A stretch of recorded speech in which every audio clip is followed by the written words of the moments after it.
Hi friends, ఈరోజు వచ్చిన interesting ముచ్చట ఏంటంటే యానిమే లవర్స్ ఉంటారు కదా, వాళ్ళ కోసం ఈ షార్ట్ అంటే ఇంకా ఇంట్రెస్ట్ అయిపోతుంది. ఏంటంటే నేను ఒక మాల్కి వెళ్ళాను, అక్కడ కంప్లీట్గా కామిక్ బుక్స్ ఉన్నాయి. కానీ ఇంట్రెస్టింగ్ ఏంటంటే మనం ఇలా చదువుతాం, వాళ్ళ బుక్ ఇలా ఓపెన్ అవుతుంది. నమ్ముతలేరు కదా, చూడండి, మీరే చూడండి.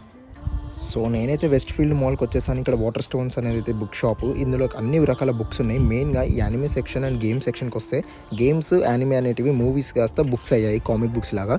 ముందుగా ఇక్కడ అసాసిన్స్ క్రీడ్ డైనస్టీ బుక్ చూసినట్లయితే ఇది ఒక గేమ్, కానీ ఇది అయితే కామిక్ బుక్ నెక్స్ట్ లెవెల్గా రిప్రజెంట్ చేసాను. అంటే డ్రాయింగ్స్ అయితే నెక్స్ట్ లెవెల్ ఉన్నాయి. చూడొచ్చు మీరు, మనం ఇక్కడ సైడ్ నుంచి చదువుతాం, ఇలా బుక్ అనేది లెఫ్ట్ సైడ్ నుంచి ఓపెన్ అవుతుంది. సో ఇది నెక్స్ట్ లెవెల్ అనిపించింది. మెయిన్ పీస్ వచ్చేసి ఇది వన్ పీస్. మా ఫ్రెండ్ ఫోన్ చేశాను, అయితే పాగలైపోయాడు. ఏంటంటే అన్ని ఎడిషన్స్ ఉన్నాయి, 100 ఎపిసోడ్స్కి ఒక బుక్ అంట ఇది. సో ఇది నాకు అంతగా తెలియదు వన్ పీస్ గురించి, కానీ నేను యువర్ నేమ్ అనే యానిమే మూవీ అయితే చూశాను. ఆ మూవీలో ఎలాంటి విజువల్స్ ఉన్నాయి, కంప్లీట్గా కామిక్స్లో కూడా అదే విధంగా డ్రా చేసి మరీ చూపించారు. సో ఈ బుక్ రీడింగ్ స్టైల్ మీకు ఎలా అనిపించిందో కామెంట్ సెక్షన్లో చెప్పండి.